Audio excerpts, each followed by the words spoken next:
بسم اللہ الرحمن الرحیم، السلام علیکم، میں ہوں مطیب احمد۔ ناظرین، آپ دیکھ رہے ہیں پروگرام الیکشنز ہے۔ ناظرین، ابھی جس ٹائم میں پروگرام ریکارڈ کروا رہا ہوں، آج کشمیر ڈے ہے اور کشمیر کے حوالے سے ہر جگہ پہ باتیں ہو رہی ہیں، لوگ کافی زیادہ چیزوں کو ڈسکس کر رہے ہیں، لیکن میں اس پہ کوئی لمبی بات نہیں کروں گا۔ میں صرف اتنا ہی کہوں گا کہ اس مسئلے کو حل ہونا چاہیے۔ باتیں بہت ہو گئیں، قراردادیں بہت آ گئیں، کافی زیادہ چیزیں ڈسکس ہو گئی، لیکن اس ایشو کو، نہ صرف اس ایشو کو بلکہ فلسطین ایشو کو حل ہونا چاہیے، کیونکہ کشمیر ایک وہ ایریا ہے کہ جہاں پہ ڈسپیوٹڈ ٹیریٹری ہے۔ پوری دنیا کو اس مسئلے کا پتہ ہے، اقوام متحدہ میں اس کی قراردادیں موجود ہیں۔ اس مسئلے کو اب حل ہونا چاہیے۔ باتیں بہت ہو گئی ہیں، اب اس کو حل ہونا چاہیے، کیونکہ وہاں کے جو لوگ رہتے ہیں ان کو رائٹ ٹو سیلف ڈٹرمینیشن ملنا چاہیے، اور ان کی مرضی اور ان کی امنگوں کے مطابق اس مسئلے کو حل ہونا چاہیے۔ پروگرام کو آگے بڑھاتے ہیں ناظرین، آج کچھ پولیٹیکل ڈسکشن کریں گے۔ الیکشن سیل میں اب بہت کم دن رہ گئے ہیں، بالکل الیکشنز راؤنڈ دا کارنر ہیں۔ میرے ساتھ میرے پینلسٹ قاری راشد صاحب اور ان کے ساتھ سردار توقیر صاحب موجود ہیں، دونوں سینئر اینالسٹ ہیں۔ سردار توقیر صاحب پروڈیوسر بھی ہیں۔ Sir, welcome to the show. Thank you جی۔ سر، مجھے یہ بتائیں کہ بلاول کی پالیٹکس کو سردار صاحب آپ کیسے دیکھتے ہیں؟ بلاول کیا مائنڈ سیٹ، ان کا ویژن بھی لوگ کہہ رہے ہیں اچھا ہے، ان کا مشن بھی اچھا ہے، تو آپ کو کیا لگتا ہے کہ اگر ان کو پاور مل جاتی ہے تو پاور میں آنے کے بعد اس ملک کے جو چیلنجز ہیں ان کو سنبھال لیں گے؟ دیکھیں جی، شکریہ مطیب۔ پہلے تو کشمیر ڈے پہ ہم لازمی اس کا ذکر نہ کریں، اگر ہم اس کا، تو یہ مناسب بھی نہیں لگتا اور ہمیں ذہن بھی نہیں تھا۔ کشمیر کو آزاد ہونا چاہیے اور اقوام متحدہ کی قراردادیں جو ہیں ان کے مطابق فیصلہ ہونا چاہیے، اور وہاں پہ جو بھارتی ظلم و ستم ہے وہ اس کو بھی بند ہونا چاہیے، اور فلسطین کا بھی لازمی طور پہ جو کچھ کر رہا ہے وہ تو جتنے بھی ایشوز ہیں ان کو اقوام متحدہ کو، یونائٹڈ نیشنز کو چاہیے کہ ان کو حل کرے، سوچ کے بھی ہم اس کا بڑا ہوتا ہے۔ اچھا، اب آ جائیں اس پہ بلاول بھٹو صاحب پہ۔ بلاول بھٹو صاحب ابھی نئے ہیں، اتنا تجربہ بھی ان کو نہیں ہے۔ چلیں، موروثی سیاست ہے، ہم کیا کہہ سکتے ہیں، لیکن دوسری بات جو ہے کہ اگر وہ پاور میں آ جاتے ہیں، جس کا امکان بہت کم ہے، کہ لگ نہیں رہا کہ وہ پاور میں ہے، لیکن پھر بھی اگر آ جاتے ہیں تو معیشت پہ تو اتنی خرابی ہے کہ یہ تو بڑا ہی مشکل، عجیب سا لگ رہا ہے کچھ کہ یہ کیسے سب کچھ ہوگا۔ میں آپ کو بتاؤں کہ اگر جس طرح سے نظر آ رہا ہے کہ نون لیگ پاور میں آئے گی، جس طرح اس کے آگے رائے ساری ہموار کی جا رہی ہیں، اور ایک سب کو لگ رہا ہے، مجھے نہیں، سب کو لگ رہا ہے، لیکن یہ اس کے لیے بھی بڑا چیلنج ہے۔ نون لیگ بھی آ جائے، کوئی سنگل پارٹی کے بس کی بات ہی نہیں ہے۔ انہوں نے ایسی وہ پلاننگ کر دی ہے کہ کوئی بھی سنگل پارٹی آ کے اس کو موو نہیں کر سکے گی، نہ پاکستان کو چلا سکے گی، نہ معیشت کو، نہ کسی بھی کس طرح کے، بڑی کمزور سے کو۔ پھر ان کو وہ چوں کا مربع کرنا ہوگا۔ آج جو ایک دوسرے کو مائک پہ کھڑے ہو کے تو باتیں کر رہے ہیں، میرا آپ یہ ٹائم لکھ کے آپ رکھ لیں، لکھ کے یاد کر لوں، یہ پروگرام اسٹام ادھر ہے نہیں ہے، آپ یاد رکھ لینا۔ نہیں، میں لکھ لیتا ہوں انشاءاللہ۔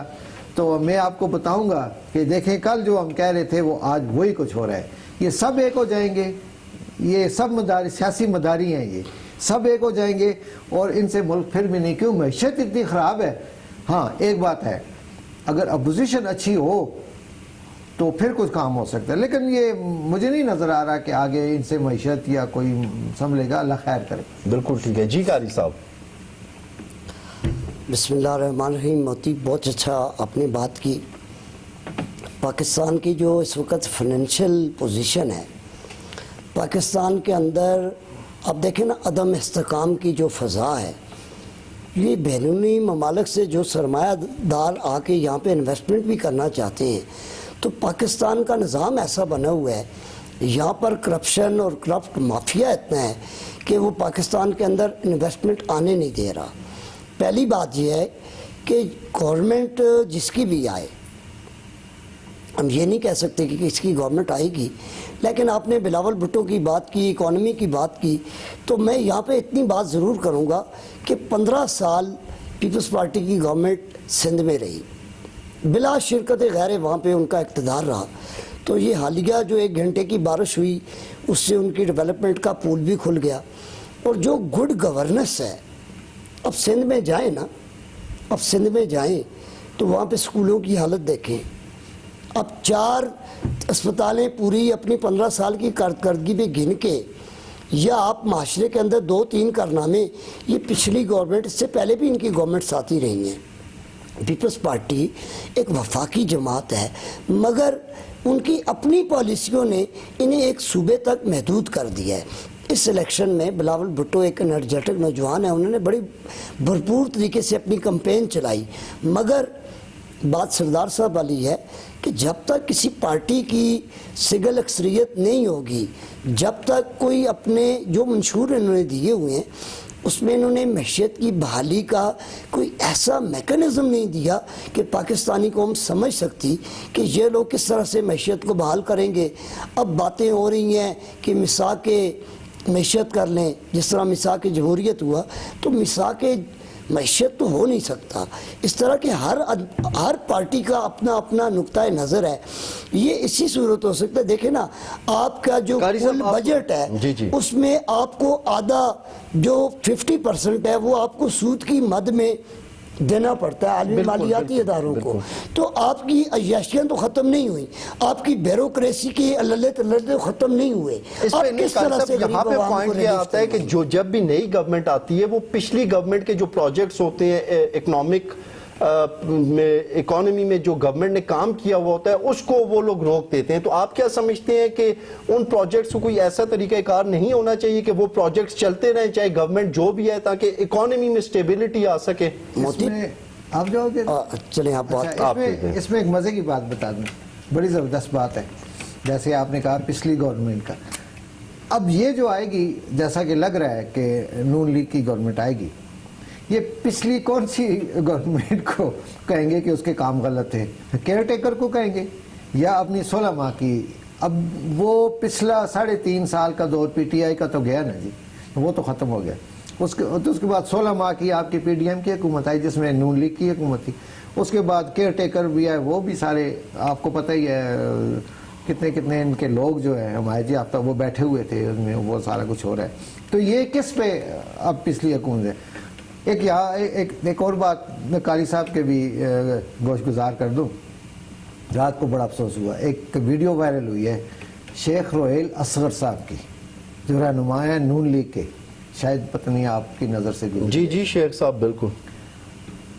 وہ ایک اپنا الیکشن کمپین میں گئے ہوئے تھے کہ فیصل آباد میں، کہ اس طرح سے ہے کوئی ان کا حلقہ، مجھے اب یاد نہیں، لاہور سے الیکشن. تو وہاں پہ ایک عام بندے نے اٹھ کے ان کو کہہ دیا کہ سر آپ تو آگے ہیں لیکن یہاں پہ تو پینے کا صاف پانی بھی نہیں ہے، گندگی ہے گلیوں میں. آپ یقین کریں گے انہوں نے کیا کیا؟ انہوں نے اٹھ کے دھپڑ مارے ہیں اس کو کہ تم اتنی بڑی محفل میں کیوں بول گئے ہو. اور ان کے جو ساتھ بدماش لوگ، آپ کو پتہ ہے ان کے ساتھ بدماش ہی ہوتے ہیں اور کون ہوتے ہیں، انہوں نے بھی اس شہری کو زد و کوب کیا اور وہ وہاں سے جان بچا کے بھاگ گیا. اچھا، اب یہ ذہنیت جہاں پہ ہو جن لوگوں، یہ میرے خیال میں اس الیکشن میں پہلی دفعہ ایسی بات سنی ہے یہ، کہ ایسی ذہنیت اگر ہو تو وہاں پہ یہ لوگ آگے آ کے کیا کریں گے. بالکل ٹھیک ہے، بالکل ٹھیک ہے سردار صاحب، آپ کا اس پہ پوائنٹ آگے. ایک دوسرا پوائنٹ ڈسکس کرنا چاہوں گا اسٹیبلشمنٹ کے حوالے سے. کیا ان جتنے بھی سیاسی لیڈرز ہیں ان کو اسٹیبلشمنٹ کے ساتھ مل کے کام نہیں کرنا چاہیے؟ اب اکانومی کی بات آ گئی ہے نا، اب جس ٹائم ہمارے ملک کی اکنامک کنڈیشن، اکنامک سچویشن اتنی زیادہ خراب ہے تو ان کو اسٹیبلشمنٹ کے ساتھ کوئی 1 پیج پالیسی، کوئی انڈرسٹینڈنگ کے تحت، چاہے وہ کوئی بھی، سب لیڈرز نے ٹکراؤ کر کے، سارے لیڈرز نے ٹکراؤ کر کے دیکھ لیا نا، نتیجہ کیا نکلا ہے. میاں صاحب 35 سال سے کر رہے ہیں، بلاول صاحب 40 سال سے کر رہے ہیں، ان کی پوری فیملی پیپلز پارٹی وغیرہ کی آپ ہسٹری دیکھ لیں، اب خان صاحب بھی کر کے. تو ان لوگوں کو کیوں نہیں یہ لوگ ایک پیج پہ مل کے اسٹیبلشمنٹ کے ساتھ کام کرتے؟ یہ بڑے افسوس کی بات ہے اور ہم لوگ بڑے اس پہ ڈسکس کرتے رہتے ہیں کہ یہاں اگر ہم لوگ 100% محب وطن ہو نا، چلے 80% اس محب وطن ہو، تو مل جل کے اس ملک کے لیے سوچیں.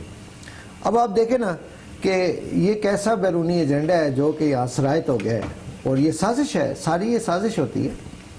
باہر کے لوگ آ کے اس میں کام کرتے ہیں، کچھ ہمارے لوگ بھی اس میں جو ہوتے ہیں غدار قسم کے لوگ، وہ بھی کچھ شامل ہو لیکن اس جاتے سے ہیں۔ بات تو معیشت کی ہے نا، وہی بات بتا ملک رہا کو ہوں، بچانا، وہی بات بتا رہا ہوں نا کہ انہوں نے ایسا کیا ہے کہ کرپشن کو نیچے تک لایا ہے، ایک بات۔ دوسرا مہنگائی انہوں نے اتنی زور سے کی ہے کہ لوگ جو عوام ہے یہ باہر نکل آئے اور یہ افراتفری شروع ہو جائے، ہنگامہ آرائیاں شروع ہو جائیں اور بیرونی ایجنڈا کامیاب ہو جائے۔ بیرونی ایجنڈا کیوں کامیاب ہو جائے؟ سر ایٹمی پاور ہے نا، واحد اسلامی ملک ہے جو کہ ایٹمی پاور ہے۔ اب آپ کو پتہ ہے، سارا قاری صاحب کو بھی پتہ ہے کہ جو ہمارے دشمن ہیں کوئی بھی ہے، ایک جو انڈیا وہ تو سامنے ہے نا، بالکل، تو ٹھیک ہے، اسرائیل بھی ہے، بعض چھپے دوست دشمن بھی ہیں۔ تو اسی لیے میں کہہ رہا تھا کہ اسٹیبلشمنٹ کے ساتھ، قاری صاحب آپ اس کو کیسے دیکھتے ہیں؟ کیا اسٹیبلشمنٹ کے ساتھ مل کے ان لیڈرز کو کوئی پالیسی نہیں بنانی چاہیے؟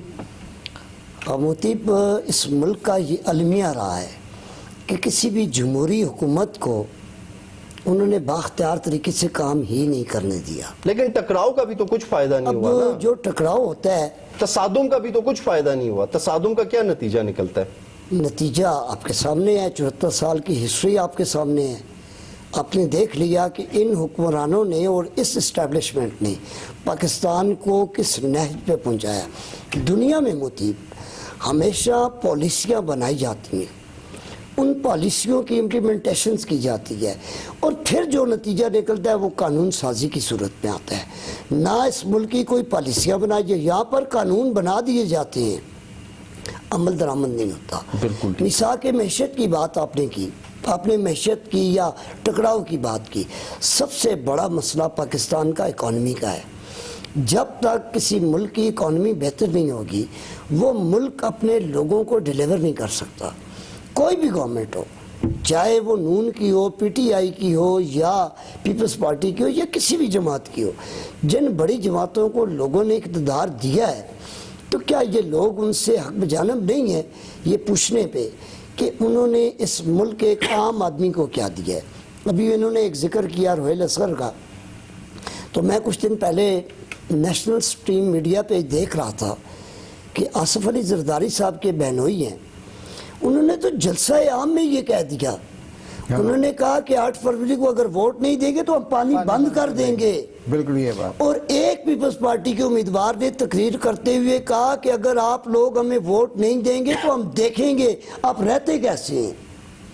تو یہ باتیں سردار صاحب، یہ چیزیں معاشرے کا المیہ ہیں، المیہ ہے نا، کہ جب آپ اظہار رائے کی آزادی ہم لیڈرز کے لیے تو مانگتے ہیں، کیا ایک عام آدمی کو بولنے کی جرت دیتے ہیں آپ لوگ؟ آپ کی جماعتوں کے اندر جمہوریتیں نہیں ہیں، آپ کی جماعت کے اندر کوئی اختلافی نوٹ رکھے تو آپ سب اس کے دشمن ہو جاتے ہیں۔ ایک اور سازش جو بڑی ہمیں نظر آ رہی ہے، وہ سازش مطیب صاحب یہ ہے کہ اس طرح انہوں نے مینوپلیٹ کیا ہے چیزوں کو کہ جو عوام ہے وہ فوج کے خلاف ہو جائے، اور یہ بڑی غلط چیز، بڑی غلط چیز ہے۔ سنیں اس کا گلوبل امپیکٹ اچھا نہیں پڑ رہا۔ جی ہاں، دیکھیں فوج ہماری ہے، اگر اس میں سے چند عناصر، ٹھیک ہے، پانچوں ہمارا بہت معتبر ادارہ ہے سر، معتبر ادارہ، اگر اس میں سے 2-4 آدمی ٹھیک نہیں ہے تو اس کا یہ مطلب نہیں ہے کہ ساری ہماری فوج خراب ہے۔ یہ ایک سازش کے تحت، باقاعدہ سازش کے تحت یہ کیا جا رہا ہے کہ فوج اور عوام کو آمنے سامنے۔ تو یہ سازش کون کر رہا ہے؟ ظاہر ہے بیرونی ایجنڈا ہے نا سر، نہیں بیرونی اور اس ایجنڈے کی نا، تکمیل کون کر رہا ہے؟